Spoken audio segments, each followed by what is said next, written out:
3월 29일 수요일입니다. 사순절 31번째 날입니다. 오늘 창세기 2장 16절에서 17절까지를 본문으로 선악과라는 제목의 은혜의 말씀 나누도록 하겠습니다. 자, 오늘도 사순절 평화 발자국 함께 걸을 텐데요. 갈라진 틈 사이에 핀 풀꽃을 사진 찍기. 콘크리트 바닥에 갈라진 틈 사이에 핀 풀꽃의 강인한 생명력을 느껴보세요. 희망은 그렇게 작고 낮고 여린 곳에서 움터옵니다. 밖에 나가서 땅도 한번 밟아보고 봄이 오는 소리도 들어보고 무심코 지나쳤던 작은 생명들에게 눈길도 한번 보내면서 행복한 하루를 만듭시다. 여러분, 잡초라는 이름은 상당히 그 잡초를 무시하는 표현이죠. 뭐라고 합니까? 무명초라고 합니다. 이름 없는 꽃. 그러나 이름 없는 꽃도 다 하나님의 섭리 아래 생긴 것 아니겠습니까? 무명초를 바라보시며 들에 피었다 지는 그런 꽃도 사랑하시는 그 하나님의 그런 배려, 섭리를 느껴보시기 바랍니다. 창세기 2장 16절에서 17절 함께 읽죠. 주 하나님이 사람에게 명하셨다. 동산에 있는 모든 나무의 열매는 네가 먹고 싶은 대로 먹어라. 그러나 선과 악을 알게 하는 나무의 열매만은 먹어서는 안 된다. 그것을 먹는 날에는 너는 반드시 죽는다. 하와가 에덴 동산에서 하나님의 뜻을 거역하면서 따먹은 선악과는 과연 무엇일까요? 여러분, 사과로들 많이 알고 계시는데요.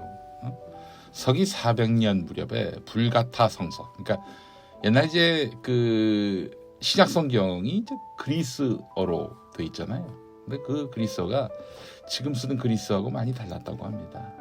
지금의 한글과 또 이 일제 강점기 또 그 이전 조선 시대에 썼던 그 한글은 또 다르잖아요. 그죠? 이 옛날 그리스어 원문 5세기 초에 번역된 라틴어로 번역된 그 기독교 번역 성서를 보면은 이 선악과를 라틴어로 마룸으로 번역했습니다. 이게 이제 사과라는 뜻인데요. 그래서 선악과는 곧 사과다, 이런 인식이 성립이 됐습니다. 여담이지만은 이 선악과가 사과가 아니라 바나나다, 이런 견해도 있습니다. 에덴 동산이 존재했을 곳이 중동 지역인데 중동 지역은 사과보다는 바나나를 키우기에 적합한 풍토라는 것이죠. 저 어렸을 때 그 사과를 별로 맛있어하지 않았습니다. 그래서 저는 이 선악과 이야기 나왔을 때 고작 그저 사과 하나 따먹으려고 하나님과의 약속을 깼나, 이런 생각을 했었는데 바나나라면 좀 이야기가 다르죠. 얼마나 맛있습니까, 바나나가? 아유, 저 맛있는 바나나 하나님이 먹지 말라고 해도 할 것 같아요. 제가 무척 바나나를 좋아하거든요.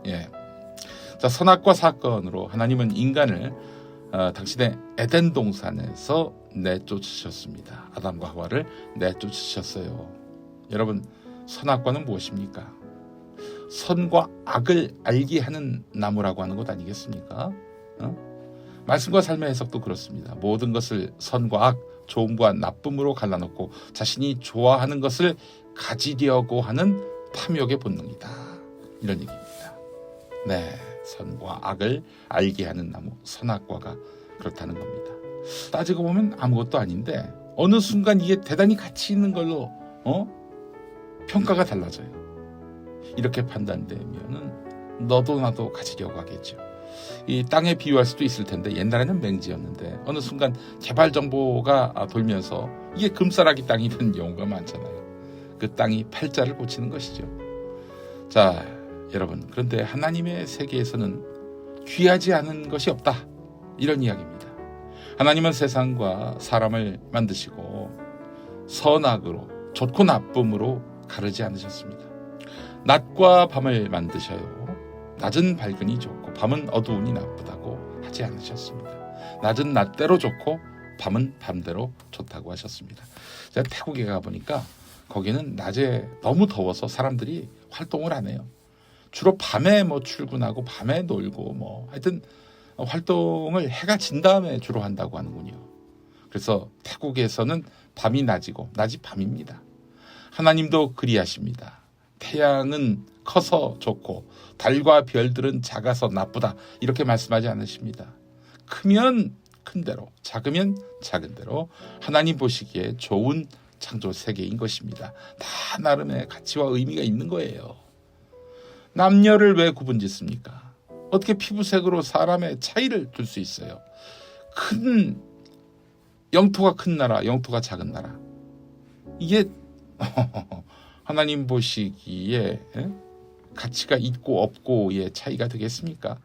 하나님의 세계에서는 차이가 없습니다. 그렇기 때문에 차별도 없는 것입니다. 아름다운 장미꽃뿐만 아니라 콘크리트 사이를 뚫고 올라온 그런 무명초도 다 하나님 보시기에 귀한 창조물인 것입니다. 하나님은 선악과를 먹으면 죽으니까 손대지 말라고 하셨습니다. 선악과를 먹었는데 죽었나요? 아담과 하와가 안 죽었죠. 그러나 죽는 것과 지인배 없는 불행이 그들에게 닥쳤습니다.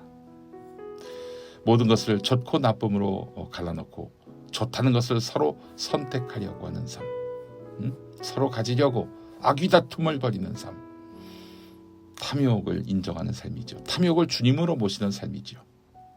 차별을 인정하는 삶을 창조 단계에서부터 경고하신 하나님은 선악과를 통해서 인류에게 탐욕을 인정하는 삶을 살지 말라고 분명히 일깨워 주신 것입니다. 그래서 레위기에서 각종 율법을 통해 또 예수님을 통해 또 바울을 통해 틀린 것, 나쁜 것은 따로 없다고 말씀하신 것입니다. 오늘 우리에게 선악과는 무엇입니까? 탐욕에 끌리지 않는 삶을 삽시다. 수천만 원의 현금 봉투를 들고도 자기가 갖지 않고 주인을 찾아준 어떤 양심적인 경비원 선생님이 생각이 납니다. 함께 기도하시죠. 우리는 하나님 보시기에 좋음을 우리의 좋고 나쁨으로 나누었습니다. 선악과를 먹은 우리의 죄의 현실입니다. 주님, 우리를 불쌍히 여겨주시어 우리 마음에 하나님 보시기에 좋음을 회복하게 하옵소서. 예수 그리스도의 이름으로 기도합니다.